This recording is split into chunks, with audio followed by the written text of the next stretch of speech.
Everyone, welcome back to another video. We are spilling the tea today. So I'm gonna talk about how I made 5K in the last 6 months in the year of 2020, because that's when everything started to turn around for me and I started seeing profit in my jewelry business. And if you're new, give this video a like, thumbs up, and let's talk about this tea today. A quick disclaimer or backstory to how I got to 5K. 5K might not sound like a lot to anybody, or it may seem like a lot to some people. It all depends on your perspective, all depends where you're at in life and what stage you are in your business.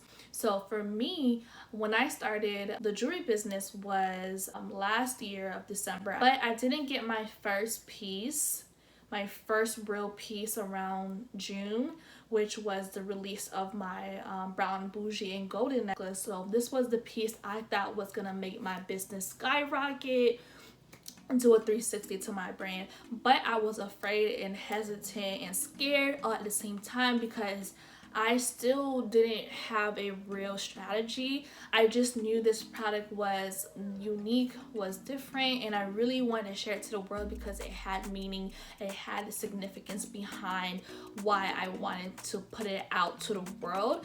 But y'all, I was scared. I was scared to how people would receive the product, how they would feel about it. But I just knew I had to release it because this was something I had thought about. So my first piece was released around June, July. It happened around that month when Black Lives Matter was a big movement. And I think this was a time around the coronavirus. So we had all this going down on the Twitter. People were starting to support more Black-owned businesses. So when I was releasing it, it just happened to be a perfect time. Although I was preparing it months ahead of time.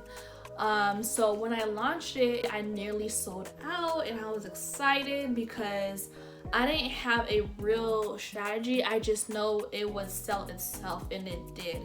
And when I nearly sold out, I think I sold out within that month. So when July came around, I was running low on inventory, so I had to re-up. So I contacted my vendor, and I started the process of restocking my items and also looking into other items. So that's when I thought of another piece idea. So the money I gained in revenue went towards the restock and went towards a new necklace idea.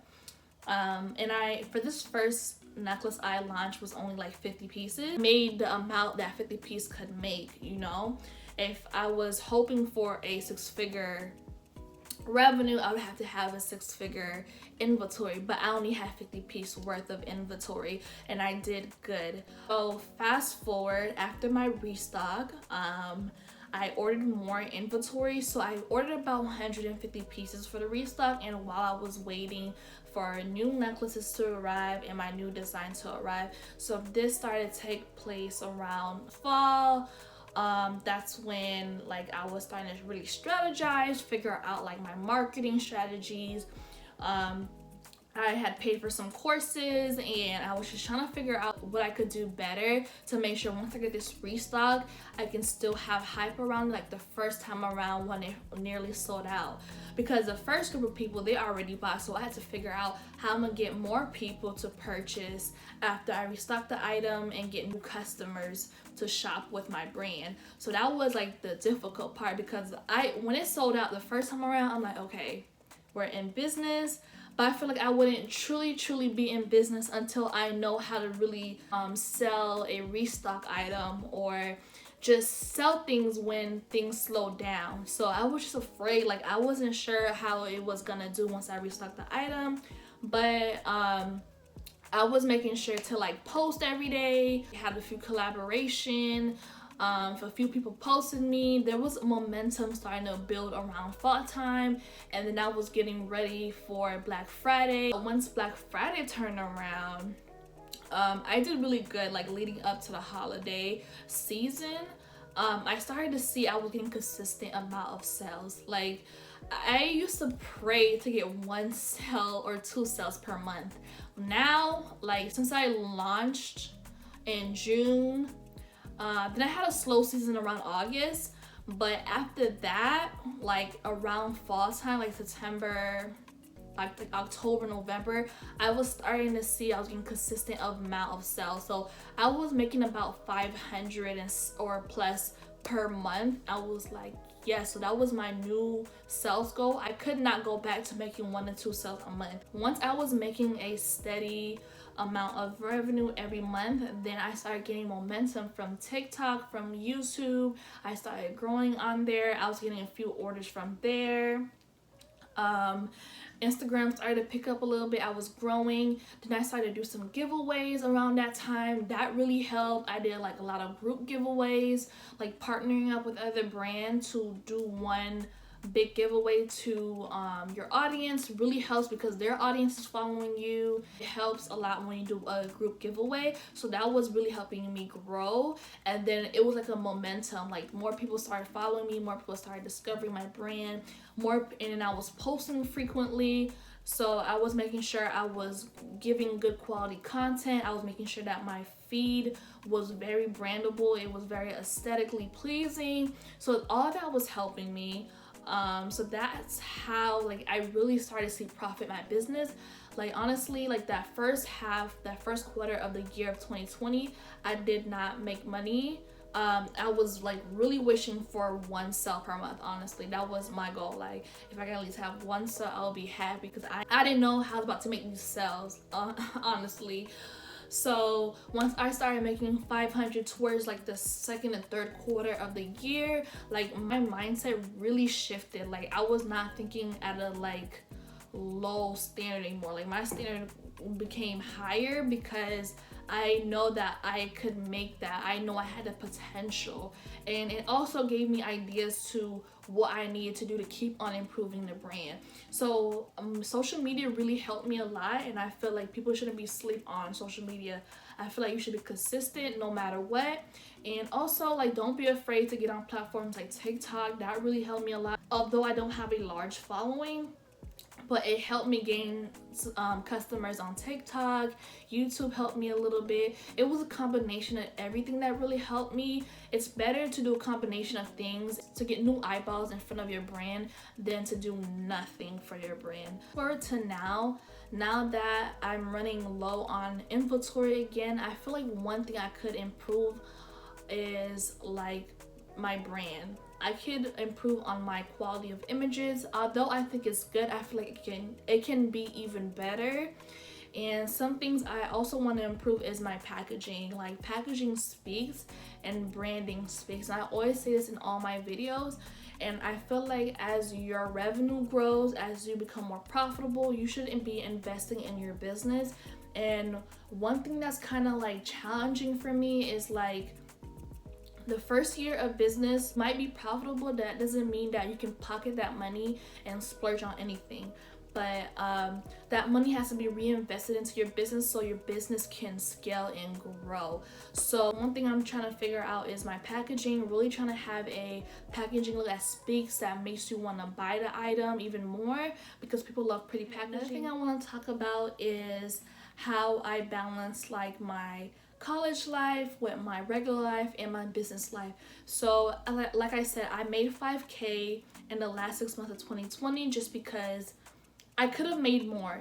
And I only see that because I'm in college full time, and then I'm working a part-time job, and then I'm dealing with personal life. So all that is a distraction, and I feel like if I didn't have none of those distractions, it was just me like grinding it out, hustling without any distraction, I could have made like 10K, 20K, just because I had these little things that I just right now can't factor out my life.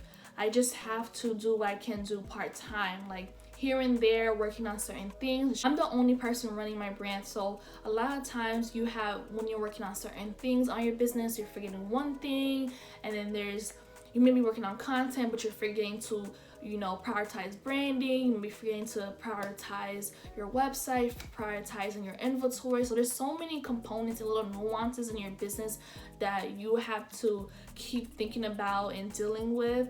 And in the midst of being one person, being in college, dealing with personal life and everything. So it can be a little bit of a struggle for me, but I'm in a place of this year trying to make sure I can be better at managing my time, so that way my business can flow and I can make more. Like no hate to 9 to 5, because I still work a 9 to 5. I feel like with 9 to 5 you're capped at a certain amount of how much you can make.